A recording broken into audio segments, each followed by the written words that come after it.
정용실의 뉴스 브런치 뉴스픽. 네, 정용실의 뉴스 브런치 언제나 청취자 여러분들과 함께하고 있습니다. 오늘도 유튜브, 콩앱, 라디오로 들으시면서 의견 계속 보내주시기 바랍니다. 자, 뉴스픽으로 시작을 하죠. 전혜연 우석대 개공 교수님 어서 오십시오. 안녕하세요. 전예현입니다. 네, 조으론 변호사님 어서 오십시오. 네, 안녕하세요. 조으론입니다. 자, 앞서 말씀드린 차별금지법 얘기를 좀 하고 시작하겠습니다. 어제 차별금지법이 국회 법사위 소위에서 논의된다는 소식이 있었는데 결국 불발이 된 것으로 보도가 됐네요. 자, 어제 상황은 어떻게 된 것인지, 각 당의 입장은 또 무엇인지 먼저 정 교수님께서 좀 정리를 한번 해 주시죠. 예, 차별금지법은 성별, 인종, 종교, 장애, 성 정체성 등을 이루한 모든 종류의 차별을 금지하는 것을 기본 내용으로 하는데요. 네. 역사가 15년이나 표류되게 된 이유는 2007년 노무현 정부 때 법무부가 처음으로 차별금지법을 입법 예고했지만 네. 사실상 15년간 논의가 제대로 되지를 못했습니다. 법안은 발의됐지만 논의가 안 되다 보니 이제 그 국회의 임기가 끝나면서 같이 폐기되는 그렇죠. 이런 걸 계속 반복해온 상황인데요. 네. 21대 국회에서는 박주민, 이상민 민주당 의원이 평등에 관한 법률안, 권인숙 의원의 법률안, 장혜영 정의당 의원의 법률안을 비롯해서 관련법 4건이 발의가 됐습니다만 역시 법사위에서 계류 중인 상황입니다. 이런 가운데 어제 6일이죠. 국회 법제사법위원회 법안심사 1소위에서 민주당 의원들을 중심으로 이 법안에 대해서 논의를 하자라는 제안이 나온 겁니다. 법무부나 법원행정처, 국가인권위원회 부처 관계자들이 참석을 했으니까 예. 정식 안건으로 상정을 하지 못하더라도 토론회 형식으로 법안 소위에서 논의의 첫 발을 떼야 한다는 주장이 나온 건데요. 하지만 국민의힘의 법안 소위 의원들이 이 안이 여야 간사 간 사전 합의되지 않은 안이다 이렇게 반발을 했고 소위 진행 도중 회의장을 떠났고 이노공 법무부 차관을 비롯한 정부 관계자들도 이석을 했습니다. 네. 결국 소위에서 불발이 된 거고요. 다만 민주당의 법안소위 위원들이 이 논의의 필요성을 강조하는 의사진행 발언을 했고 국가인권위원회 관계자들과 질의응답을 이어간 상황입니다. 박진 인권위 사무총장이 회의에서 어떤 발언을 했냐면요.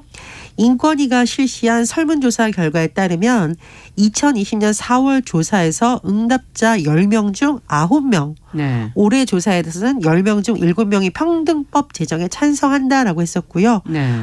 헌법의 평등 원칙을 구현하기 위해 국격과 인권 수준의 주요 지표라는 점에서 반드시 이 법이 제정돼야 한다고 말했습니다. 네. 참고로 평등법은 차별금지법이라는 내용이 혹시 너무 어려우면 평등법으로 하자라는 논의가 됐기 때문에 사실상 같은 내용이라고 보면 됩니다. 그렇군요. 이름 용어가 조금 다를 뿐이다라는 말씀이시군요. 자, 지금 얘기를 쭉 들어보면서 물론 이제 정치적으로 찬반이 갈리는 사안이긴 하지만 논의를 해보자 하는 것에 이제 그래도 참여를 할 수도 있는 것인데 지금 지난 5월에 열린 공청회에서도 국민의힘 인사들이 전원 불참을 한 것으로 알고 있고 어떻게 보십니까? 이렇게 찬반이 갈리는 상황에서 논의를 하는 것 자체가 이렇게 어려운 건가요? 일단 원칙적으로 토론 안건이 여야 간의 합의로 인해서 정식 안건으로 상정이 돼야 토론을 할 수 있는 거는 원칙론적인 이야기이긴 합니다. 하지만 이제 예전에도 합의되지 않은 안건에 대해서 여야가 그 자리에서 합의를 해서 내용을 토론하고 의견을 나눈 그런 사례들이 충분히 있거든요. 예. 그렇기 때문에 이게 사전에 협의가 되지 않은 안건이라고 해서 사실 토론을 못할 거는 저는 아니라고 생각을 합니다. 그리고 또 한 가지 말씀드리고 싶은 것은 일단 계속 여당 측에서 반대하고 있는 입장 중에 하나는 네. 아직 이 부분에 대해서 논의가 충분하지 않았다라는 것을 입장이군요. 굉장히 내세우고 있는데 네. 그렇다고 한다면 이제 논의를 해야겠죠. 그렇죠. 근데 논의를 하는 모습을 이제 국민들한테 보여주고 거기에 대해서 충분히 반대 논거가 있으면 그 부분도 충분히 논의를 해야 하는 부분인데 그냥 이렇게 자리를 떠버린다고 한다면 그 부분에 대해서 국민들이 받을 실망감을 어떻게 할 수 있을지는 모르겠습니다. 네, 어떻게 보세요, 교수님께서는? 저도 변호사님과 유사한 의견인데요. 이게 무려 15년이나 표류된 법안이고 그러네요. 사실 국제사회에서도 계속 이 부분에 대해서 한국 측의 전향적인 변화를 촉구하는 목소리는 계속 나왔습니다. 예. 그래서 사회적 합의라는 말로 계속 미루는 것이 아니라 오히려 이견이 있는 부분에서 의견을 들어보고 그러는 것이 국회니까요. 오히려 국회가 주도적으로 왜 이렇게 찬반 여론이 있는지 또 지금 국가인권위에서 한 조사 결과를 보면 국민들의 의식이 이렇게 많이 바뀌다고 하는데 실제로 그러한지 오히려 더 활발한 논의의 장을 만드는 것이 국회의 역할이라고 생각을 하고 네. 참고로 국가인권위원회에서 2020년에 평등법 시안을 발표를 하면서 국회가 이 법을 제정해달라고 촉구해 왔습니다.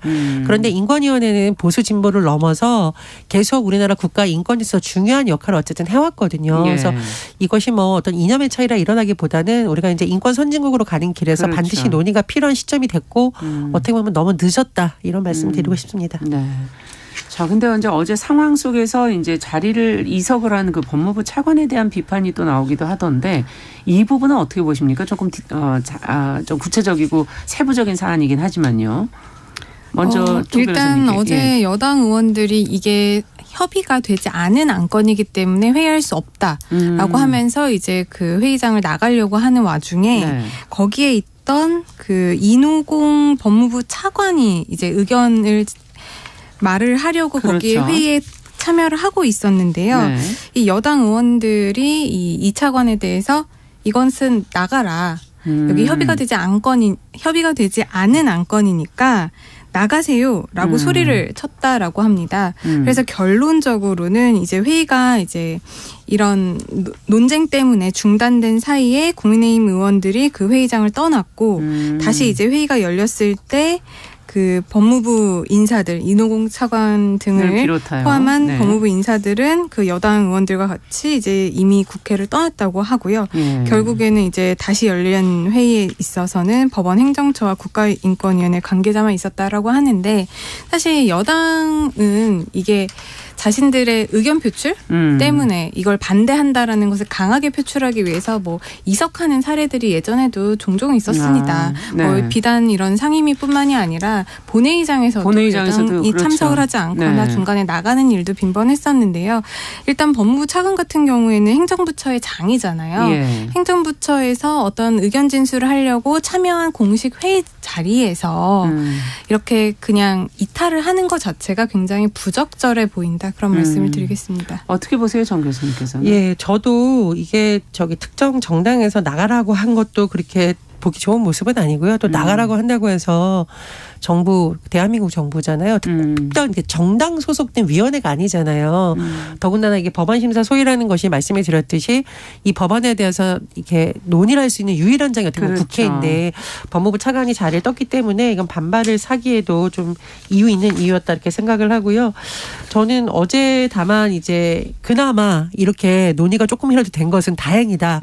아예 그냥 또 됐다가 여당 의원들 퇴장하고 야당 의원들 의사진행 발언하고 끝난 것이 아니라 그래도 국가인권위의 의견을 듣고 이렇게 하려는 노력은 주목할 만한 부분이라고 생각을 하고요. 네.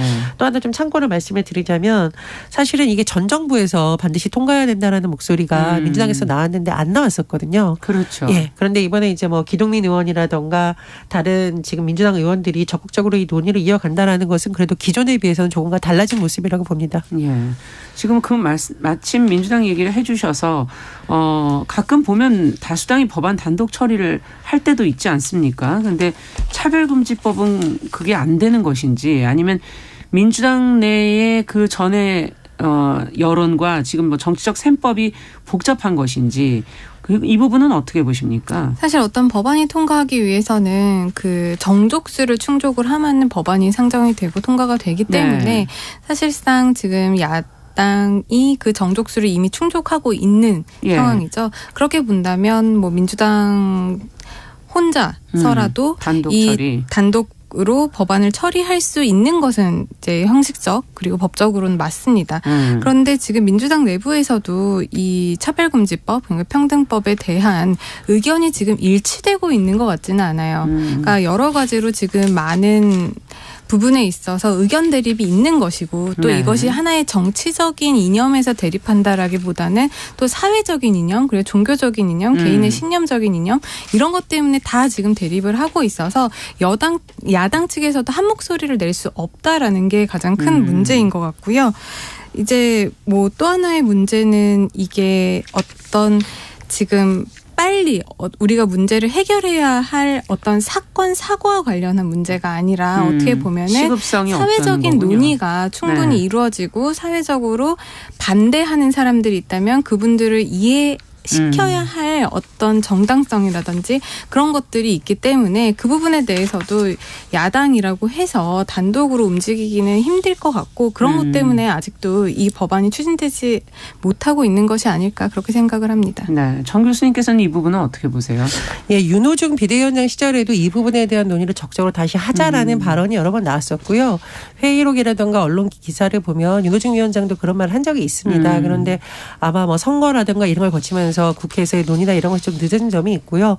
또 어제 보면 그 회의에 참석한 기동민 의원이 예전에 이런 것을 조금 더 적극적으로 하지 못한 부분에 대한 아쉬움이라든가 반성이라고 볼 수 있는 발언들이 나왔어요. 그래서 민주당 내 기류는 예전에 비해서는 좀 바뀐 것 같다고 보이고요. 다만 이걸 왜 단독으로 하지 않고 계속 그래도 여당 의원들하고 같이 가려고 할까라는 것은 이게 뭐 단독으로 처리하는 것이 그렇게 좋은 움직임은 아니고 또 이 사안에 대해서 매우 일각에서는 또 강하게 반발하고 있기 때문에 기왕이면 국회에서 합의를 통해서 하는 모습을 보이려고 지금 이렇게 하는 것으로 보입니다. 그래서 과거에 민주당이 조금 더 적극적이지 못했던 것은 아쉬운 부분이지만 그렇다고 해서 지금 민주당에 있는 의원들 중심으로 이런 움직임이 다시 나오고 있는데 여당에서 그냥 회의장을 나가버리거나 지난 5월에 열렸던 공청회에 참석하지 않는다거나 이것도 바람직하지 않은 모습이다. 그래서 더 이상 자꾸 사회적 합의를 하고는 말로 미루지 말고 인권위에서 발표했듯이 국민들의 여론이나 인식도 많이 바뀌고 있으니까 이제는 국회에서 좀 활발하게 논의를 해줬으면 좋겠고요. 기왕이면 이 법안을 위해서 많은 노력을 했던 종교계나 시민사회의 의견을 좀 들어서 왜 이렇게 절박하게 이 목소리를 내고 있는지 들어서 통과를 해줬으면 하는 것이 또 바람입니다. 네.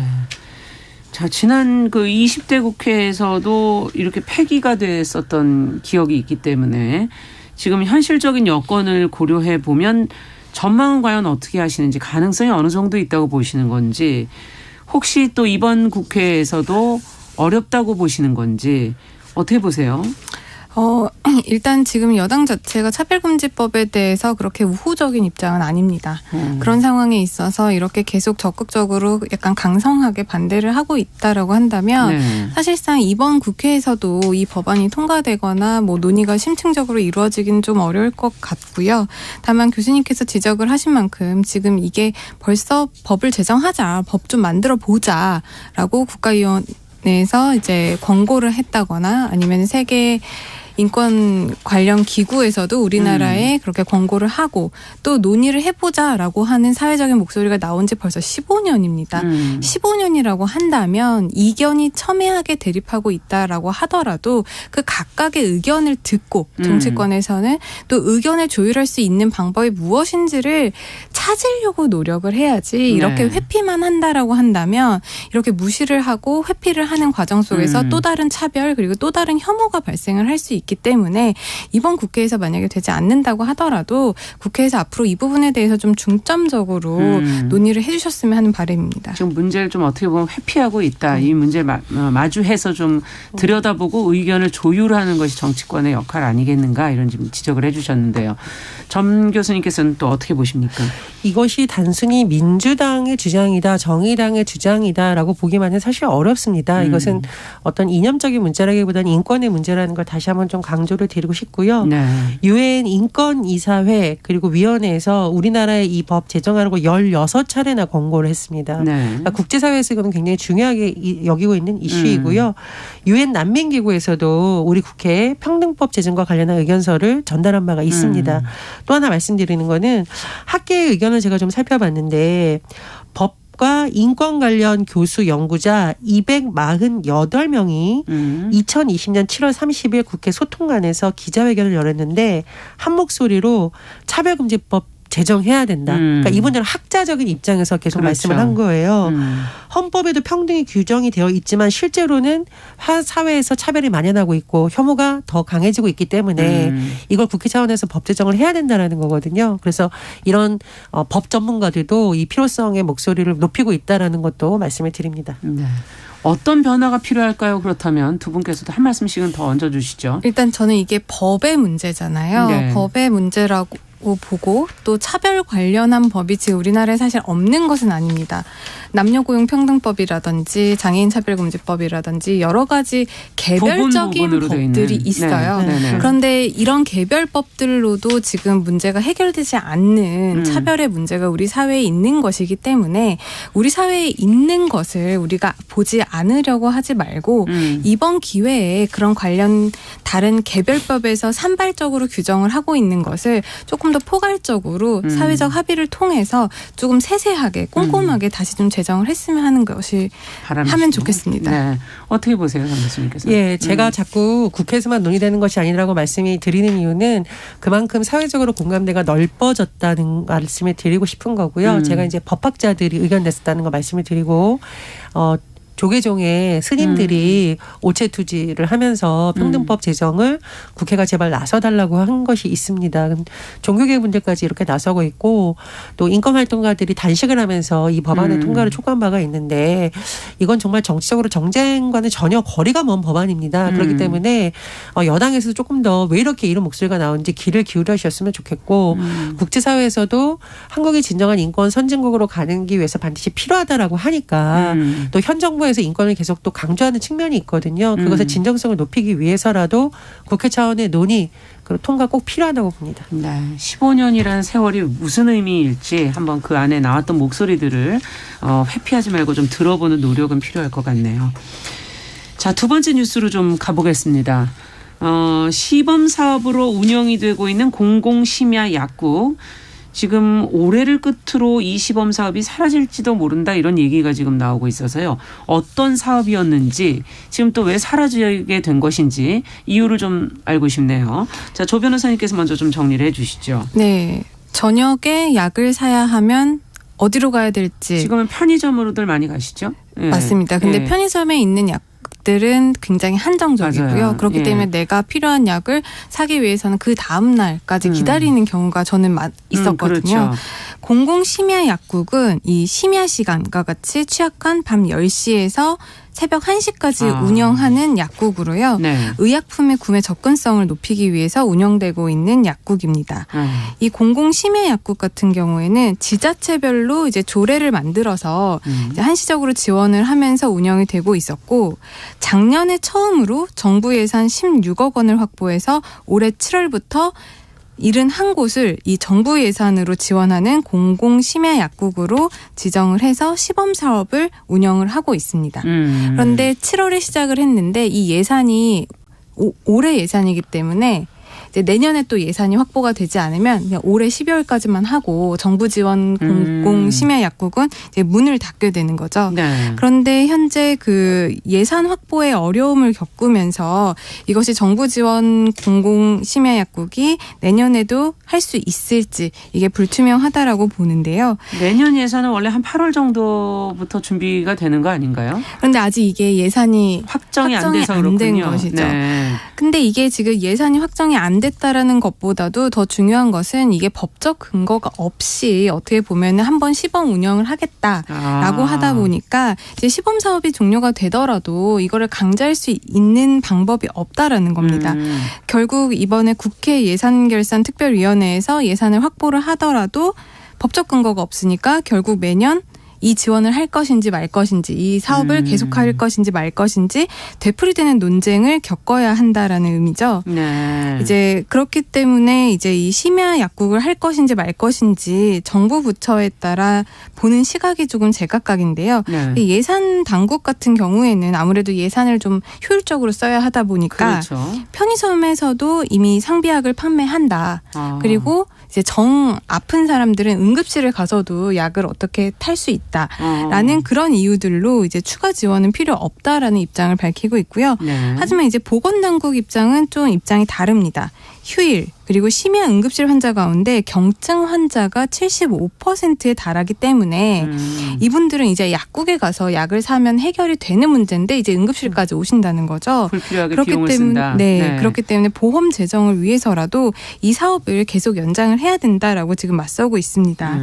이런 가운데 박민수 보건복지부 2차관이 12월 5일 세종시에 위치한 공공심야 약국을 방문해서 실제 운영되는 현장을 확인을 하고 이 약국 운영의 어려운 점을 살펴서 주목을 받고 있는데요. 박 차관 같은 경우에는 공공심야 약국을 통해 국민들이 심야 시간에도 보건 의료 서비스를 제공받는데 어려움이 없도록 해 국민 건강이 향상될 수 있도록 지속적으로 노력하겠다라고 밝히고 있어서 예산이 어떻게 될지 그리고 관련 법적 근거를 만들 법안이 지금 올라와 있기 때문에 과연 법이 통과할 수 있을지 이 부분을 우리가 주목해서 봐야 될 것 같습니다. 네. 예산이 또 아직 결정이 안 됐기 때문에 이제 모호한 부분도 있고 또 입장이 다르네요. 예산을 집행하는 부서와 그걸 지금 신청하는 부서의 입장이 지금 조금 차이가 있는 것 같고 저희가 이 문제도 좀 어떻게 들여다봐야 될지 지금 일단 공공심야 약국이라는 건 저는 처음 들어보고 그 휴일에 문을 여는 약국 목록은 많은 분들이 이제 휴일에 공유를 많이 하시고 그 어디에 위치했는지 확인도 많이 하시면서 찾아가시는 거는 본 적이 있는데 어떠십니까? 이게 시범 사업이라 그런가요? 모르시는 분들이 좀 많은 것 같은데. 그래서 지금 약사회에서 정부와 다 같이 좀 홍보를 많이 하자라는 얘기를 하고 있기 때문에 아마 이제 시범 사업이다 보니까 정부에서 대대적으로 홍보하는데 한계가 있었던 것 같아요. 그래서 저는 좀 이게 시범 사업을 넘어서 제도적으로 안착이 되고 홍보도 많이 하고 적극적으로 이용해 줬으면 좋겠다라는 생각이 들고요. 그리고 우리가 이제 재정을 효율적으로 쓴다라는 관점이 두 가지가 있을 수가 있잖아요.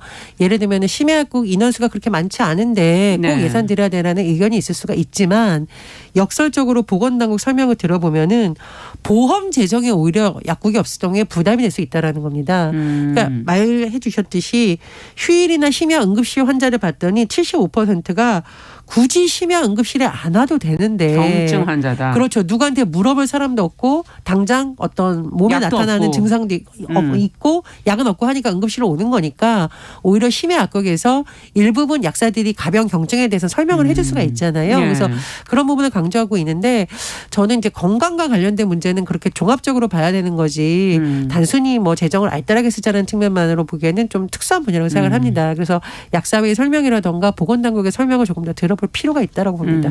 어떻게 보세요? 네, 저도 이 약국이 있는지 사실 잘 몰랐어요. 이제 주말 같은 경우에는 이제 주말에 문 여는 약국을 인터넷에서 확인을 해보고 검색을 해보면 나오는데 이 심야 같은 경우에는 뭐 의뢰 없겠거니 하고 찾아보려는 노력을 굳이 하지 않았었던 것 같습니다. 그런데 이제 이 공공심야 약국이 정부 지원으로 운영되는 곳이 지금 한 70곳 정도가 있고요. 지자체 예산, 지자체 조례를 가지고 한 곳이 한 100군데 정도 됩니다. 그럼에도 불구하고 우리가 이렇게 많이 모르잖아요. 모르는 이유는 예산이 부족하기 때문에 홍보도 할 수 없는 겁니다. 사실상. 그렇군요. 알겠습니다. 잠시 후에 저희가 좀 더 뉴스를 내용을 좀 더 들어보도록 하겠습니다. 뉴스 브런치 1부 마치고 11시 30분부터 일부 지역에서는 해당 지역 방송 보내드립니다. 뉴스픽은 계속 이어갑니다.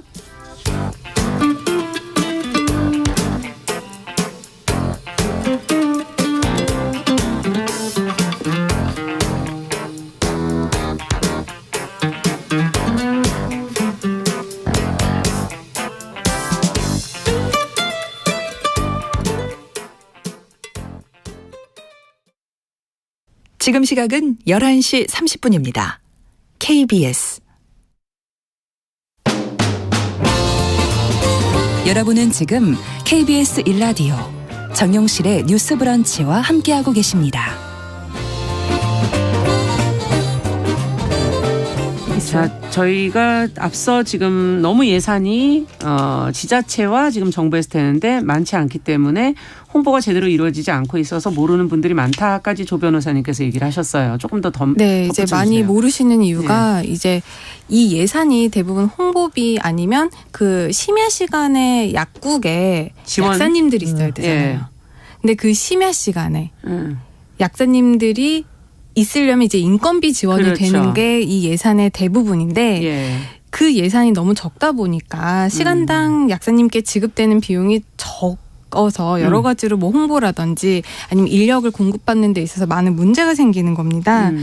공공심야 약국이 이제 국비 지원으로 시범 운영되고 있는 그 7월 한 달 판매 실적을 이제 언론 보도에 나온 것들이 있더라고요. 네. 총 2707명이 비처방약, 처방약, 건강기능식품 등을 조제받거나 구입을 했다라고 합니다. 예. 근데 이제 한 달에만 해도 2만 명이 넘는 2만여 사람들이 건. 네. 이 심야 약국을 찾았다라는 것을 본다면 충분히 수요는 있다.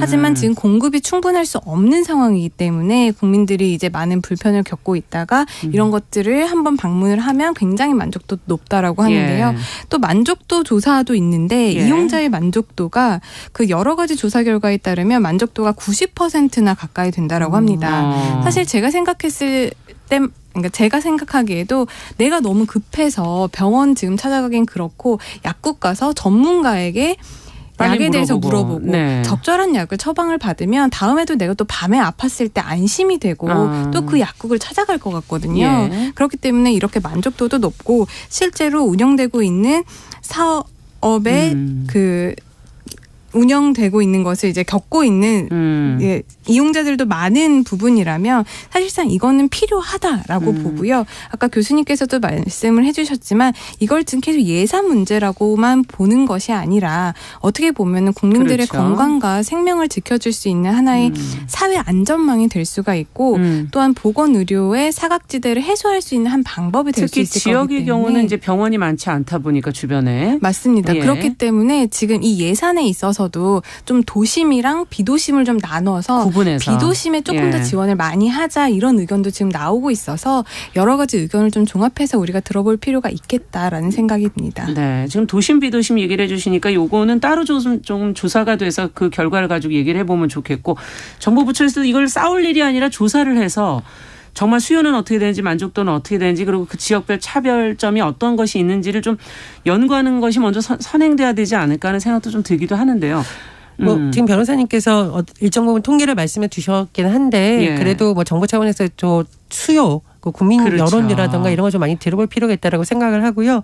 지금 언론 보도를 보니까 세종에 있는 이제 그 심야 약국을 하시는 분들한테 예. 인터뷰를 좀 한 내용이 나옵니다. 그런데 굉장히 반응이 좋고 특히 이제 아이들이 세종이 왜 출산율이 상대적으로 높고 젊은 젊은 사람들이 세대들이 많고 많죠. 예. 아이들이 많다 보니까 약에 대해서도 전화를 해서 물어보는 경우도 있고 이미 처방을 받은 약이라도 네. 와서 경증에 대해서는 물어볼 수도 있고 하니까 굉장히 좋아한다라는 반응이 나오거든요. 그래서 말씀해 주셨듯이 이게 보건의료 서비스라는 것이 늘 상시적으로 국민 옆에 가까이 있어야 사실 효과가 가장 높은 것이잖아요. 그렇죠.